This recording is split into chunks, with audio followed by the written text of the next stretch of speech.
ನಾನಿರುವಂಥ ಜಾಗ ಕಳೆದ 15 ವರ್ಷಗಳಿಂದ ಪಶ್ಚಿಮ ಬಂಗಾಳದ ಶಕ್ತಿ ಕೇಂದ್ರವಾಗಿತ್ತು. ಆದರೆ ಈಗ ಅದೇ ಶಕ್ತಿ ಕೇಂದ್ರ ಬಿಕೋ ಅಂತ ಇದೆ. ನಿನ್ನೆ ತಾನೇ ಪಶ್ಚಿಮ ಬಂಗಾಳದ ಚುನಾವಣಾ ಫಲಿತಾಂಶ ಬಂದಿದೆ. ಬಿಜೆಪಿ ಜಯಭೇರಿ ಬಾರಿಸಿದೆ. ನಾನೀಗ ಮಮತಾ ಬ್ಯಾನರ್ಜಿಯ ಮನೆ ಮುಂದೆ ವರದಿಯನ್ನು ಮಾಡ್ತಾ ಇದ್ದೀನಿ. ಮುಖ್ಯಮಂತ್ರಿ ಆಗಿರುವಂಥ ಮಮತಾ ಬ್ಯಾನರ್ಜಿ ಅವರ ನಿವಾಸ. ವಿಶೇಷವಾಗಿ ಮುಖ್ಯಮಂತ್ರಿಗಳು ಅಂದರೆ ಸರ್ಕಾರಿ ಕ್ವಾರ್ಟರ್ಸ್ನಲ್ಲಿ ಇರ್ತಾರೆ ಅಥವಾ ಭವ್ಯವಾದಂಥ ಬಂಗ್ಲೆಯಲ್ಲಿ ಇರ್ತಾರೆ. ಆದರೆ ಮಮತಾ ಬ್ಯಾನರ್ಜಿ ಕೋಲ್ಕತ್ತಾದ ಕಾಳಿಘಾಟ್ ಅನ್ನುವಂಥ ಒಂದು ಸಣ್ಣ ಏರಿಯಾ, ಆ ಸಣ್ಣ ಏರಿಯಾದಲ್ಲಿ ಒಂದು ಸಣ್ಣ ಗಲ್ಲಿಯಲ್ಲಿ ಒಂದು ದೊಡ್ಡದಾದಂಥ ರಸ್ತೆನೂ ಇಲ್ಲ ಅಥವಾ ದೊಡ್ಡದಾದಂಥ ಯಾವುದೇ ಪ್ರಮುಖ ಸೆಕ್ಯೂರಿಟಿ ಇರುವಂಥ ಜಾಗನೂ ಇಲ್ಲ. ಸುತ್ತಮುತ್ತ ಸಾಮಾನ್ಯವಾಗಿರುವಂಥ ಅನೇಕ ಮನೆಗಳಿವೆ. ಈಗ ಮನೆಗಳನ್ನು ತೋರಿಸಿ, ಇನ್ಫ್ಯಾಕ್ಟ್ ಈಗ ನೋಡ್ತಾ ಇರುವಂಥ ದೃಶ್ಯ ಇದು ಮಮತಾ ಬ್ಯಾನರ್ಜಿಯವರ ನಿವಾಸದ ಮುಂಭಾಗದಲ್ಲಿದ್ದೀವಿ. ಈಗ ಅವರ ಕಾರ್ಯಕರ್ತರು, ಸ್ಥಳೀಯ ನಾಯಕರು ಇಲ್ಲೇ ಇದ್ದಾರೆ. ಜೊತೆ ಪಕ್ಕದಲ್ಲೇ ಅವರಿಗೆ ಸೆಕ್ಯೂರಿಟಿಗೋಸ್ಕರ ಅಂದರೆ ಮುಖ್ಯಮಂತ್ರಿ ನಿವಾಸಕ್ಕೆ ಯಾವ ರೀತಿ ಸೆಕ್ಯೂರಿಟಿ ಕೊಡಬೇಕು ಆ ರೀತಿ ಸೆಕ್ಯೂರಿಟಿ ಬೂತ್ಗಳನ್ನೆಲ್ಲ ಮಾಡಿದ್ದಾರೆ. ಅದನ್ನು ಹೊರತುಪಡಿಸಿ ಹಾಗೆ ಮುಂಭಾಗದಲ್ಲಿ ನೋಡ್ತಾ ಇದ್ದಾರೆ, ಅಂದರೆ ಈ ಮಮತಾ ಬ್ಯಾನರ್ಜಿಯವರ ಮನೆ ಮುಂದೆ ರಸ್ತೆ ನೋಡ್ತಾ ಇದ್ದೀವಿ ನಾವೀಗ. ಒಂದು ಸಣ್ಣ ಗಲ್ಲಿ ಮಾದರಿಯ ಮನೆ ಇದೆ. ಅಂದರೆ ತಮ್ಮ ಪೂರ್ವಜರ ನಿವಾಸದಲ್ಲೇ ಅಥವಾ ತಮ್ಮ ಬಂಧುಗಳ ನಿವಾಸ ಇದೆ, ಆ ನಿವಾಸದಲ್ಲೇ ಮಮತಾ ಬ್ಯಾನರ್ಜಿ ಇನ್ನೂ ಕೂಡ ಅಲ್ಲೇ ಇದು ಮಾಡ್ತಿದ್ದಾರೆ. ಜೊತೆಗೆ ಅನೇಕರನ್ನು ಈಗ ತಾನೇ ಇಲ್ಲೇ ಚೆಕ್ ಮಾಡಿ ಒಳಗಡೆ ಬಿಡಲಾಗ್ತಾ ಇದೆ. ಸಹಜವಾಗಿ ಅವರೆಲ್ಲರನ್ನೂ ಕೂಡ ಪರಿಶೀಲನೆ ಮಾಡಿ ಅನಂತರ ಒಳಗಡೆ ಬಿಡುವಂಥ ಪ್ರಕ್ರಿಯೆ ಆಗ್ತಾ ಇದೆ. ಈ ಸೋಲಾದ ಬಳಿಕ ಈ ರಸ್ತೆ ಪೂರ್ತಿಯಾಗಿ TMC ಕಾರ್ಯಕರ್ತರಿಂದ ತುಳುಕ್ತಾ ಇತ್ತು. ಆದರೆ ಈ ಫಲಿತಾಂಶದ ಬಳಿಕ ಹೆಚ್ಚಾಗಿ ಕಾರ್ಯಕರ್ತರು ಯಾರು ಕೂಡ ಬರ್ತಾ ಇಲ್ಲ. ಅನೇಕರು ಬೇಸರದಲ್ಲಿದ್ದಾರೆ.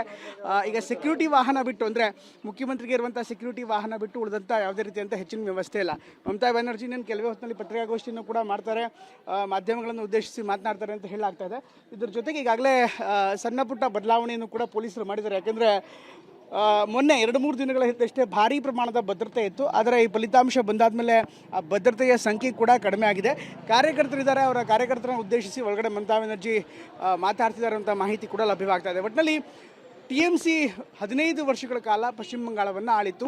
ಮಮತಾ ಬ್ಯಾನರ್ಜಿಯವರ ನಿವಾಸ ದೊಡ್ಡ ಕ್ಷತ್ರಿಯ ಕೇಂದ್ರವಾಗಿತ್ತು. ಆದರೆ ಈಗ ಅಂಥ ಒಂದು ಸ್ಥಾನದಲ್ಲಿ, ಅಂಥ ಒಂದು ಜಾಗದಲ್ಲಿ ಈಗ ಬಿಕೋ ಅನ್ನುವಂಥ ವಾತಾವರಣ ಕಂಡುಬರ್ತಾ ಇದೆ.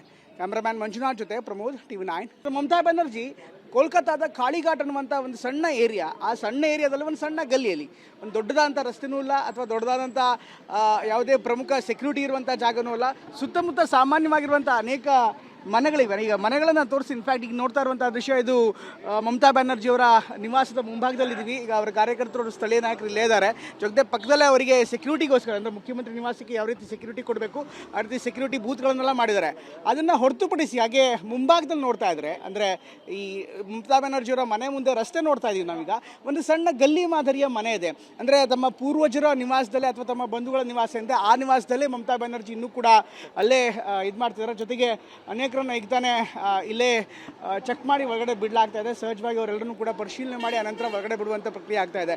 ಈ ಸೋಲಾದ ಬಳಿಕ ಈ ರಸ್ತೆ ಪೂರ್ತಿಯಾಗಿ TMC ಕಾರ್ಯಕರ್ತರಿಂದ ತುಳುಕ್ತಾ ಇತ್ತು. ಆದರೆ ಈ ಫಲಿತಾಂಶದ ಬಳಿಕ ಹೆಚ್ಚಾಗಿ ಕಾರ್ಯಕರ್ತರು ಯಾರು ಕೂಡ ಬರ್ತಾ ಇಲ್ಲ. ಅನೇಕರು ಬೇಸರದಲ್ಲಿದ್ದಾರೆ.